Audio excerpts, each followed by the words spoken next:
Bonjour et bienvenue à tous dans cette capsule dont l'objectif est de découvrir les champs de gravitation et de pesanteur et d'essayer de marquer les différences s'il y en a. Alors, pour vous organiser, j'ai repris dans ce cahier tout ce qui doit être écrit dans le vôtre. C'est votre prise de notes. N'hésitez pas à faire pause à la vidéo pour avoir le temps d'écrire. Donc, dans un premier temps, on va s'intéresser au champ de gravitation. Alors vous le savez, un corps de masse m, placé à proximité de la Terre, subit une force de gravitation. On peut dire que la Terre crée dans son entourage un champ de gravitation. Tout corps massif plongé dans cet entourage sera sensible à ce champ.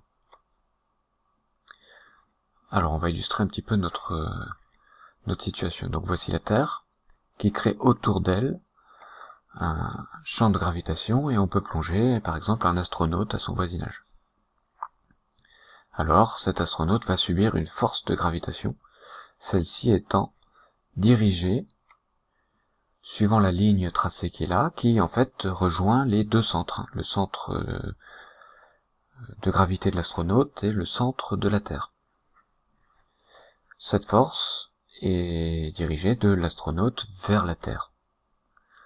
Alors pour se repérer, on va utiliser un vecteur, qui est un vecteur unitaire, c'est-à-dire que sa longueur fait 1, sa norme fait 1. Ce vecteur est orienté pour mesurer finalement l'altitude. C'est ce qu'on va écrire UZ.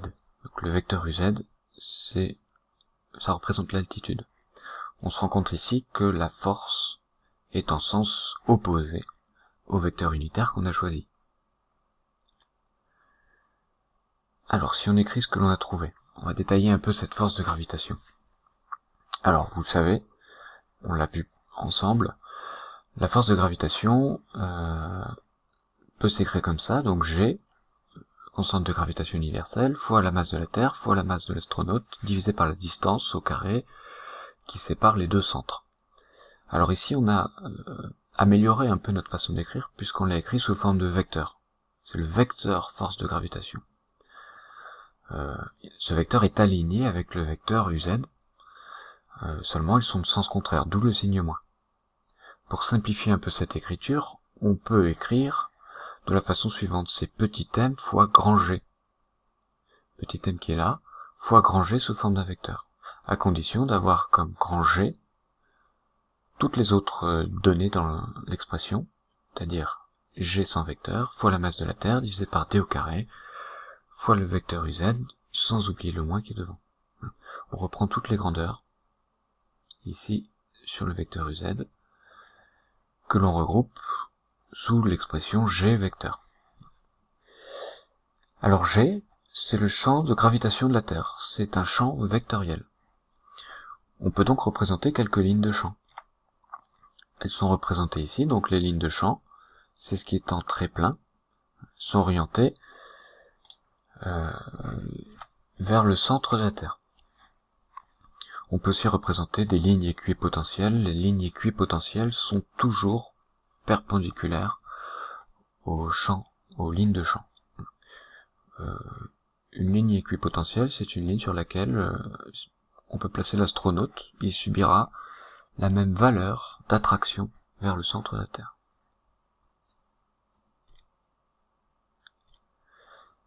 Alors voyons maintenant le champ de pesanteur. Vous le savez, tout corps de masse m à la surface de la Terre subit une force que l'on appelle le poids. Et vous le savez depuis la classe de seconde qu'on peut calculer le poids en faisant petit m, la masse de l'objet ou la masse du corps, fois petit g. Ici on a juste ajouté la forme vectorielle. Alors illustrons la situation. Voici la Terre, on va zoomer pour aller à sa surface. Voici différents objets, différents corps, tous, puisqu'ils sont à la surface de la Terre, subissent une attraction que l'on appelle le poids. Ils la subissent parce que tous ces corps possèdent une masse, petit m, et sont plongés dans le champ de pesanteur. Le champ de pesanteur, c'est ce vecteur, petit g, qui, lorsqu'on est à la surface de la Terre, semble être un champ uniforme. C'est-à-dire que peu importe l'endroit où on est, le vecteur petit g le même. Même direction, même sens, même longueur. À propos de la direction, on dira que le vecteur g est orienté suivant la verticale du lieu. Alors si on regarde maintenant non plus localement, mais à l'échelle de la Terre, eh bien on s'aperçoit que le vecteur g, champ de pesanteur, n'est plus du tout uniforme. Il peut peut-être avoir la même valeur, mais il n'a plus du tout la même direction, et même le même sens. Alors voici ce que l'on peut écrire, donc g, petit g est le champ de pesanteur, d'après l'expression du poids, on peut en déduire, on peut le calculer, que petit g vaut P sur M.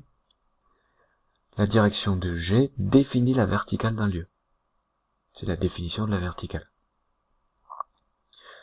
Localement, le champ de pesanteur est uniforme, c'est-à-dire qu'il a même taille, même direction, même sens, mais il ne l'est plus du tout à l'échelle de la planète. Notamment parce qu'il n'a plus du tout la même direction ou le même sens. Alors maintenant, comparons les deux. À la surface de la Terre, champ de pesanteur et champ de gravitation sont très proches l'un de l'autre. Cependant, le champ de pesanteur est un peu plus complexe, car il prend en compte plusieurs effets. Alors sa contribution principale reste la gravité, 99,5%. C'est-à-dire que champ de gravitation et champ de pesanteur, proches de la surface terrestre, se ressemblent à 99,5%. Sauf que dans le champ de pesanteur, on tient compte de la rotation de la Terre. Ça compte pour 0,3%. On tient compte également de la répartition inhomogène des masses qui composent la Terre. Parfois ce sont des continents, des montagnes, des océans. Ça fait qu'à certains endroits, la valeur n'est plus tout à fait la même. Même la direction peut être différente.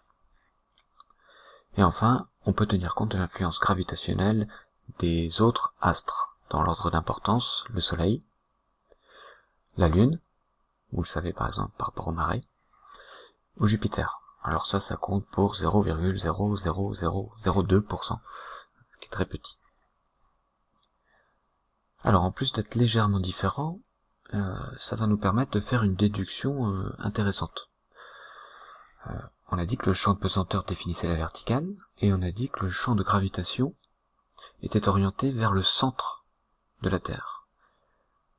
Comme champ de pesanteur et champ de gravitation sont légèrement différents, on peut dire que la verticale d'un lieu ne passe pas forcément par le centre de la Terre. Elle peut passer un peu à côté. La verticale d'un lieu, qu'est-ce que c'est alors ? C'est donné par la direction d'un fil à plomb. Alors maintenant, si on fait l'approximation que les deux sont identiques, on peut alors calculer la valeur de petit g.